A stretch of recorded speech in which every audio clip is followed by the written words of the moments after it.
Good evening and welcome to Chain Reaction. My guest today started off on Reeves and Mortimer, then went on to don a romper suit as a giant baby on Shooting Stars. He found success on Radio 4, which doesn't really count for much, let's be honest, with Little Britain, but then it moved to telly, where it became hugely successful. There are three things you need to be a success in comedy: timing, wigs, and a giant blue romper suit. My guest today has all three in spades. I wanted to interview him because, quite simply, he's very, very funny. Please welcome Matt Lucas.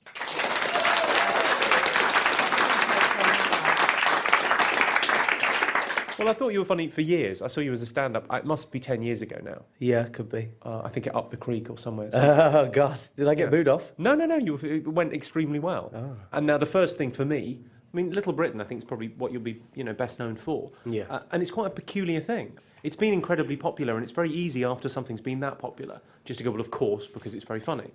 But it's a very odd comedy. I think it's quite traditional. I mean, I think it's the most mainstream thing we've written. And it's playing on BBC One now, so I can't think of it as odd. But people do tell me it is odd. How is it odd? Well, I think it's strange in that it largely involves dressing up as ladies and being gay. Yeah. David Baddiel said it should be called Goodness Gayness Me. It's not a bad idea.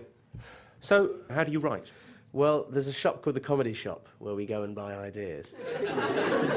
Well, I just mean in terms of the voices more than anything else. I presume that's where it comes from initially.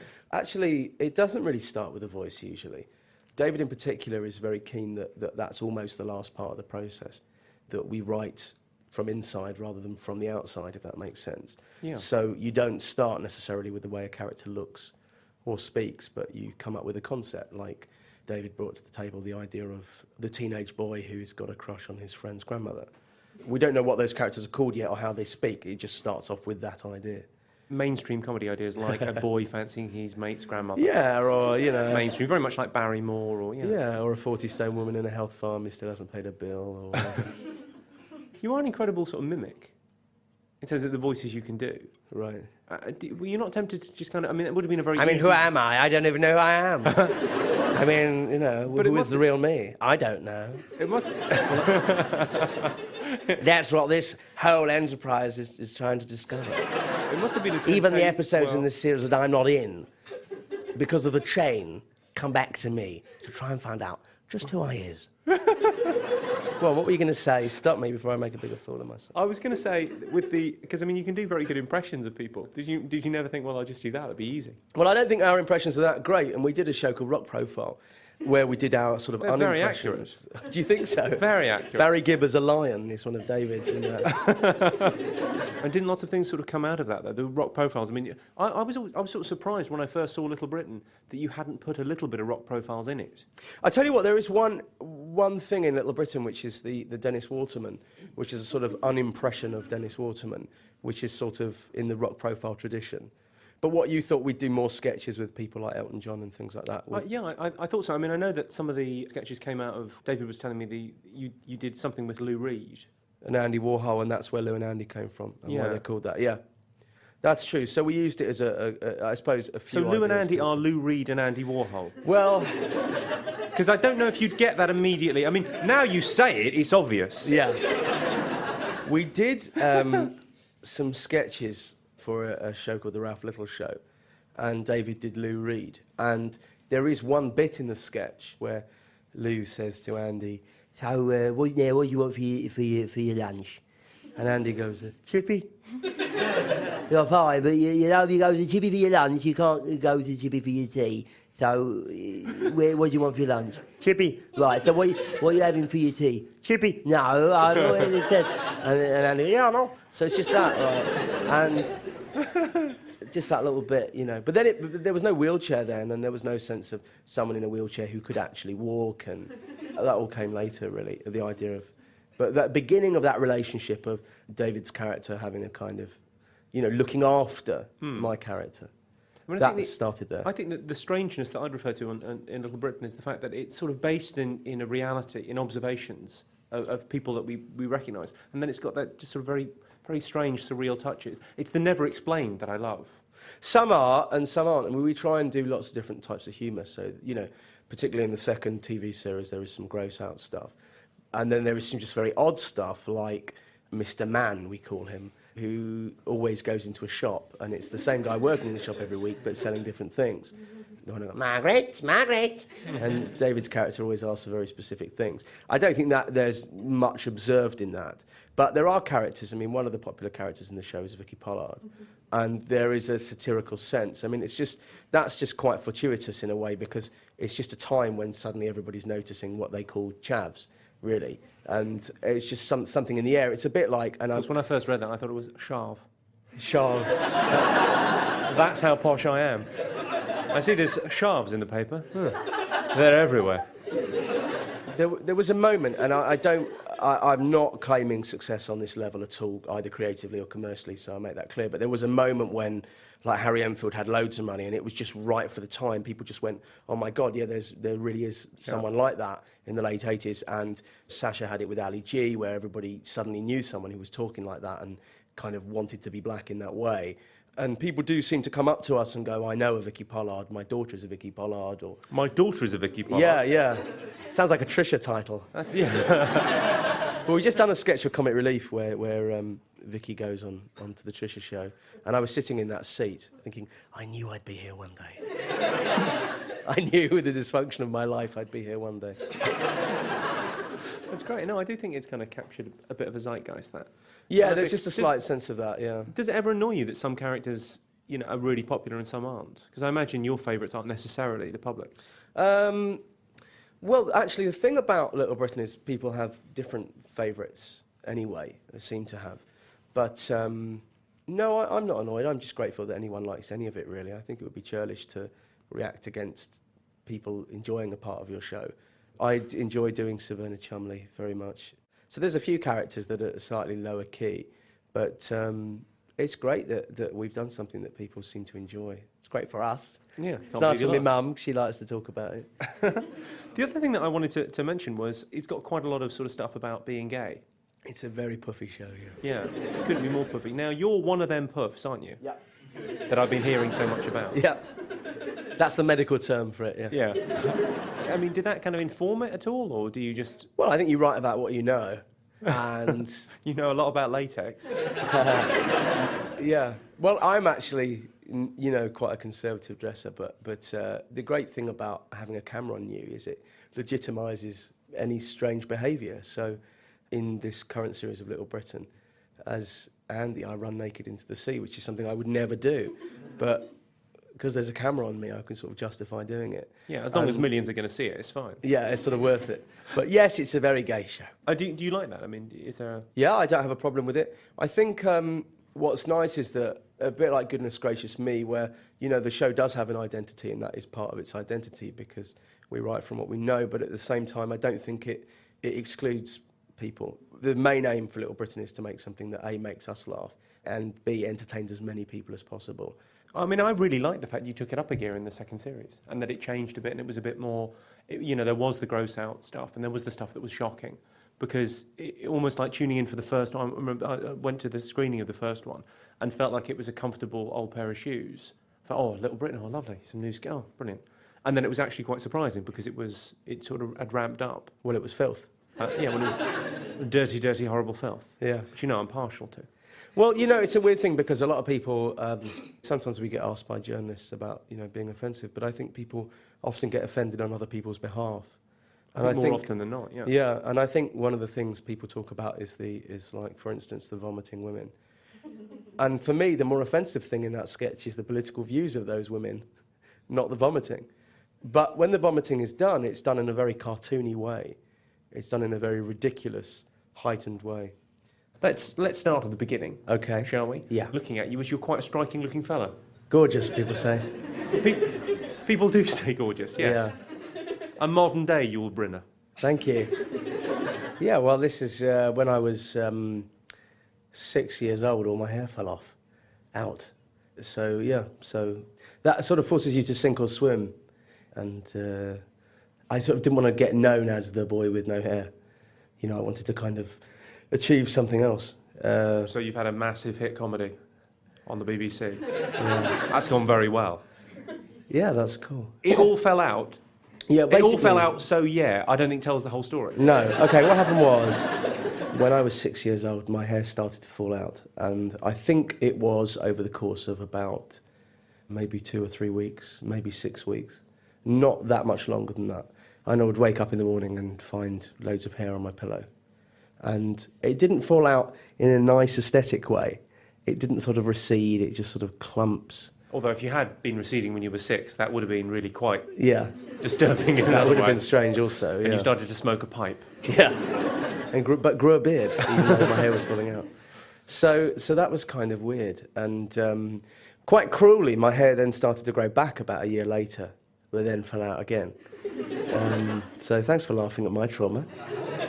So don't patronise me either. And so... They can do nothing right. Nothing right. There's no way you can fix this.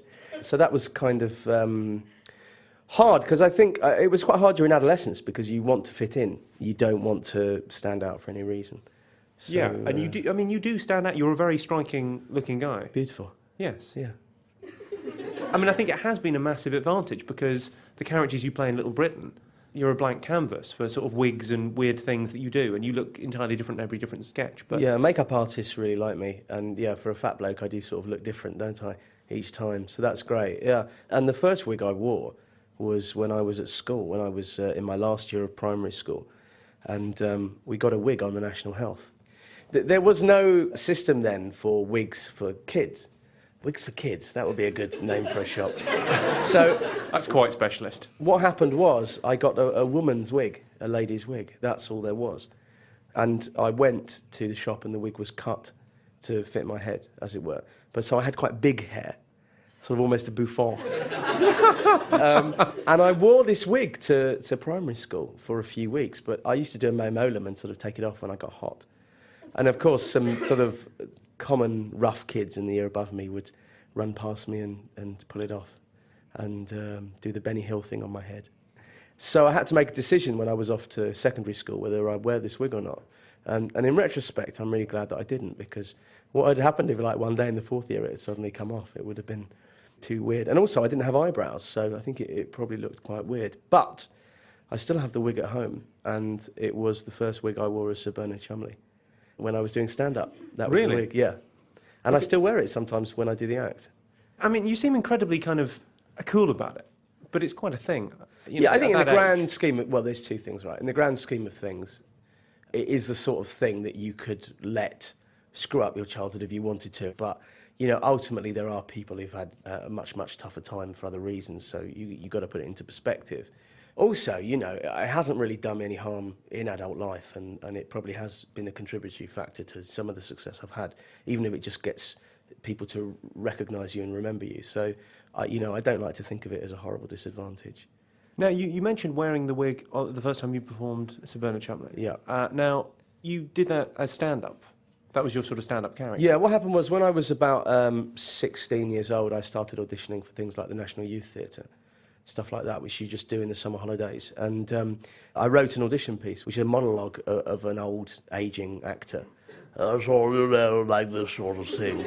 And it went quite well, and I got into the youth theatre. And so when I was 18, I started doing this stand-up routine in pubs and clubs on the alternative circuit. This is the end of 1992. And I was just really, really, really lucky, because after 5 weeks of doing this, I'd probably only done 3 or 4 gigs. Bob Mortimer was in the audience at this club I was playing for new acts, and I did the routine, and I noticed that during the set Bob came from the back of the audience and came and sat in the front row and was really laughing. And I really idolised Vic and Bob, so I just couldn't even believe I was in the same room as him. And then after the gig he came up to me and introduced himself as Robert Mortimer and said he worked for a company called Channel X. And I just thought, why are you introducing yourself? You're Bob. So weird. I stayed in touch with Bob, and I met Vic through him, obviously. And within a couple of years, I was working for them on The Smell of Reeves and Mortimer, and then Shooting Stars. And then did that, because you stopped doing stand-up in the clubs? I stopped doing stand-up in the clubs around about 1996, 1997. Mainly, well, 2 reasons. Firstly, I didn't do George Dawes live, and I enjoyed doing Sir Bernard Chumley, and that character was really being developed. And it just felt more natural for me to perform as Sir Bernard. But audiences would get quite frustrated with me, because I'd walk on stage and they would want me to be wearing a big pink romper suit. And so I often get that. Yeah.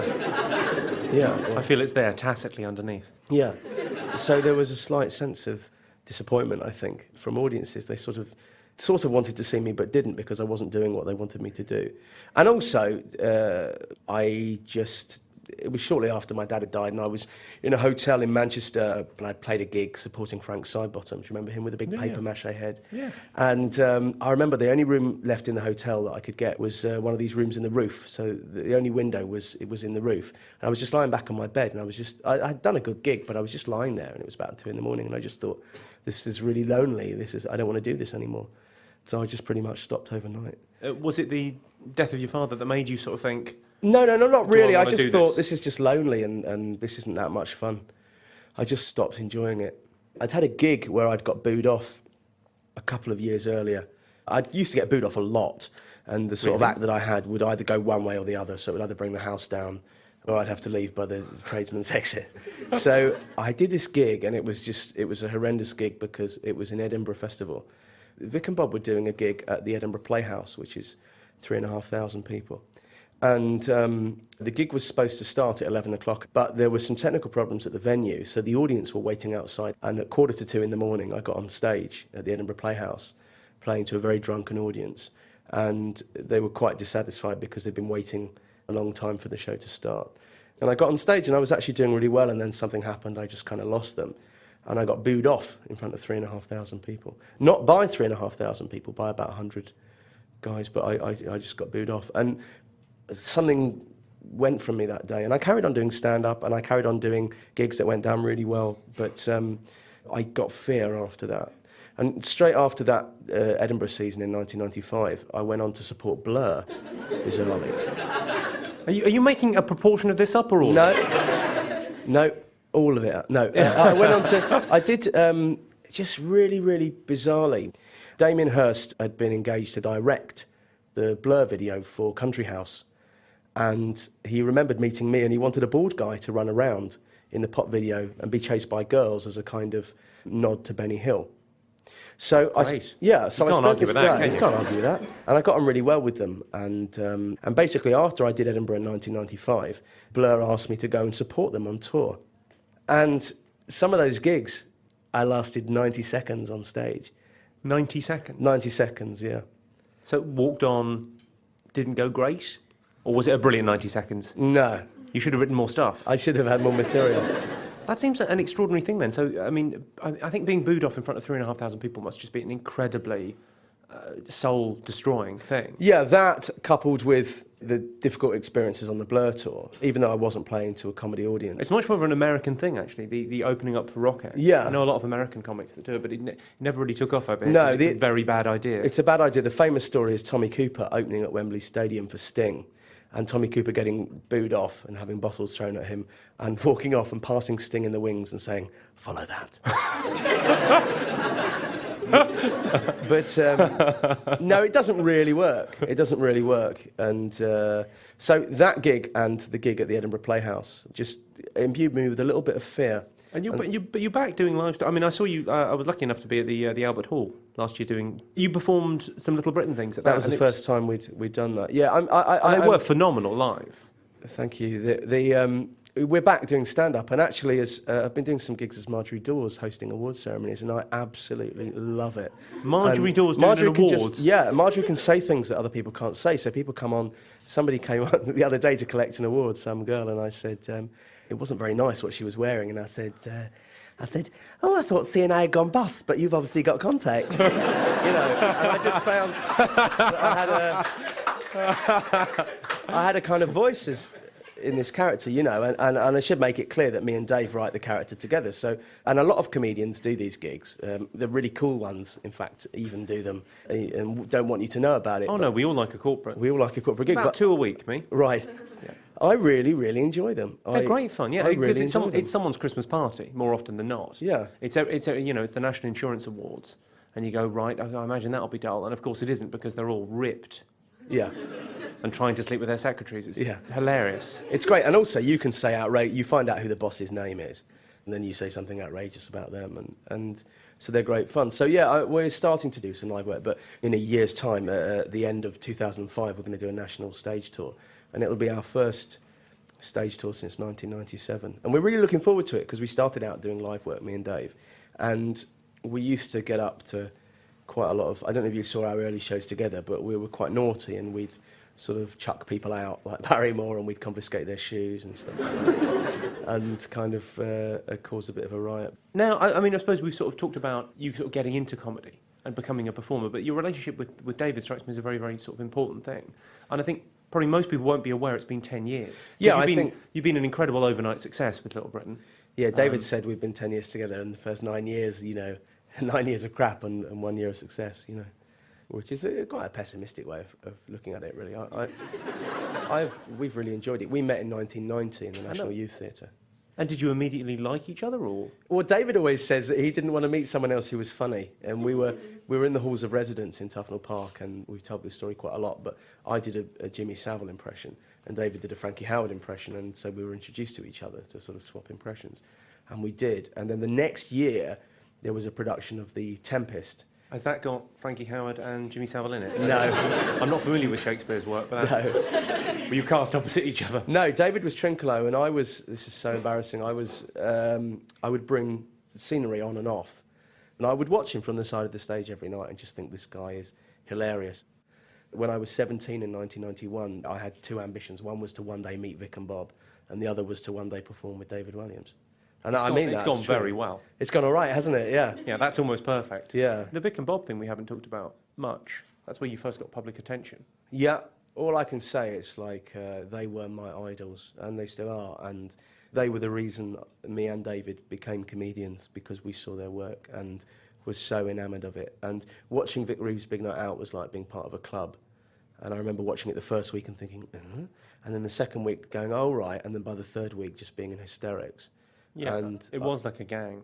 Yeah, it was like a gang, and it was this kind of sleeper hit as well, and it was great to feel, yeah, I got it a week before you did. Yeah. And it was something that I would come home every day from college and watch, and it wasn't like anything else that was on TV. And I just adored it, and so, to work with Vic and Bob is something I still get really, really excited about. And last year I had a part in their series Catterick, and, we still speak to each other, and I remain, as much as I'm a friend of theirs and a colleague of theirs, I just remain a huge fan of what they do. And I think kind of all roads begin and end with Vic and Bob, as far as I'm concerned. It's interesting because Vic and Bob, sort of their career, they've done a lot of different things. I'm sure I'm not the only one. I wish they'd done Big Night Out for a lot longer. Well, I wish they'd done The Smell of Reeves and Mortar for a lot longer. We all have kind of favourite things that they did. Yeah. Do you think the same thing's going to happen with Little Britain? Are you going to be tempted to go and do something else? I think the secret to the sort of partnership that me and Dave have is that we do also do other things as well as working together. And I did just things. I did a musical in the West End, and I did a Shakespeare play at the Old Vic, and I tried to do other things. And David is also building up quite a reputation as a kind of serious actor. Oh yeah, he's been in EastEnders. He's been in EastEnders. he's worked with Ritchie and Wallace. That's something he's very good at, doing proper acting, as my grandma would have called it. So I think we can keep it fresh by going and doing those things and then coming back and having something to talk about in a way. We're going to do a third series of Little Britain. And then... Good news. We're going to do a live tour. And then after that, who knows? Maybe I'll just stay at home and eat crisps. What sort of flavour? Just plain. So the live tour, how are you? I mean, the logistics of that must be. Have you given that any thought? Yeah, we're just going to have some. What we're going to do is we're going to get like Elton John and Robbie Williams and Rod Stewart and George Michael to just kind of do bits while we're off stage. And I don't know. I'm really excited about it, and so is David, and it's something we sort of talk about every day, and we're asked about a lot. We're really, really excited about doing it. We don't yet quite know how we're going to do it. But I do know that it's important that we spend time on stage together, that it doesn't just become one is on while the other is getting changed. Yeah. I think it's really important that we spend time on stage together. Otherwise, we'll never get to see each other. No, it was extraordinary at the Royal Albert Hall, the reaction that it got, because you did some sketches that had been on the TV and people clearly knew. No, they were all new sketches. Were they new sketches? You lie, you'll bring me here and lie to me. They were all new sketches, yeah. They were samey, though. Well, yeah, I'll give you that. They were pretty much the same. No, they were. We did write some new sketches, but it was the same sort of thing. And is that... Only gay in village, etc. And is that... Yeah, I know, etc. Is that the... Is there kind of a sing-along element to it in terms of going to see it and... Yeah, I think when you go and see a live comedy show and it's with a smaller audience in a more intimate venue, then you can do a different show to when there's maybe a few thousand people there. And that becomes almost a celebration of the TV show. So, yeah, maybe we'll pass out sheets with all the catchphrases on. People can join in. Sing along. Yeah. You have a little karaoke ball in the back. Yeah, that'd be good. But what else have you got coming up other than Little Britain then? I mean, it sounds tremendously busy if you've got another series and a tour. Incredibly busy. I mean, it's non-stop.